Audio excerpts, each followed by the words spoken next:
ભરૂચ શહેર તેમજ જિલ્લાની સમગ્ર જનતાને હું દીપાવલી તેમજ નૂતન વર્ષની ખૂબ ખૂબ શુભેચ્છાઓ પાઠવું છું. ભરૂચ શહેર અને જિલ્લો એમાં આવેલા વેપાર ધંધા રોજગાર કૃષિ ક્ષેત્ર અને ઔદ્યોગિક ક્ષેત્રમાં પણ ખૂબ જ વિકાસ થાય એ પણ અભ્યર્થના રાખું છું.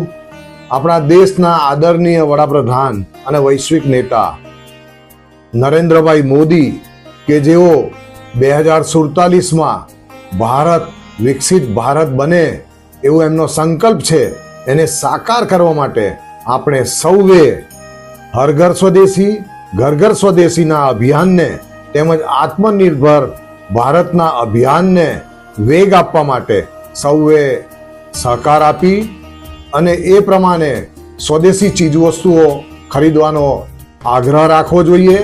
સાથે ભરૂચ શહેર અને જિલ્લાની સમગ્ર પ્રજા તંદુરસ્ત રહે, વિદ્યાર્થીઓને પણ વિદ્યા અભ્યાસમાં પ્રગતિ થાય એ પણ હું અંતઃકરણપૂર્વકની શુભેચ્છાઓ પાઠવું છું. ભરૂચ અને ભુલાવ વિસ્તારના તમામ નાગરિકોને નવા વર્ષના રામ રામ. આવનારું નવું વર્ષ આપના માટે સુખ શાંતિ અને સમૃદ્ધિ લાવે, સાથે સાથે આપ સર્વ નિરોગી રહો તેવી હું મહાદેવના ચરણોમાં પ્રાર્થના કરું છું.